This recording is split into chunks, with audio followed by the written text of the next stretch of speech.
It was a stormy afternoon. A tiny duckling waddled down the empty road, soaked by the rain, lost and alone, each step heavy, scared, and small. Suddenly, a truck appeared in the distance, its engine roared, tires slicing through the rain, the duck froze. The truck didn't stop, it struck her, time slowed as her tiny body flew through the air. She came, a gentle cat, orange and white, rushed to her side, no fear, no hesitation, just love.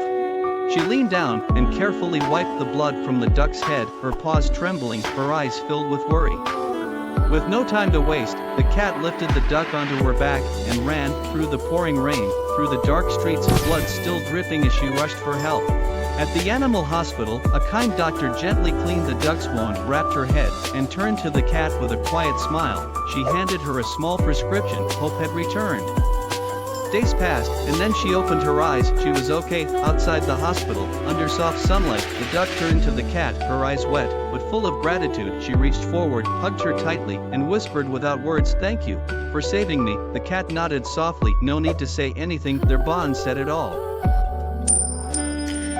But peace never lasts forever. Days later, the skies opened again, the rain returned, harder, heavier, the streets began to flood, homes disappeared under rising water, and somewhere, in the middle of it all, a cry echoed through the storm.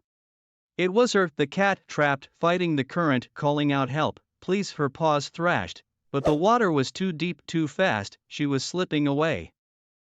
And then, through the rushing flood, she came, the duck, no longer weak, no longer afraid. She swam hard, wings cutting through the water, eyes focused. She reached the cat, wrapped her wings around her, and pulled her from the flood, just like she had once been saved. Later that night, they sat side by side by the ocean's edge, a small fire crackling beside them. No words were spoken, just the warmth of the flames, the sound of the sea, and the feeling of being safe. Sometimes love doesn't need words, sometimes it's what we do that says it all. Real friendship, real heart. Subscribe now to be part of Duck Dairy.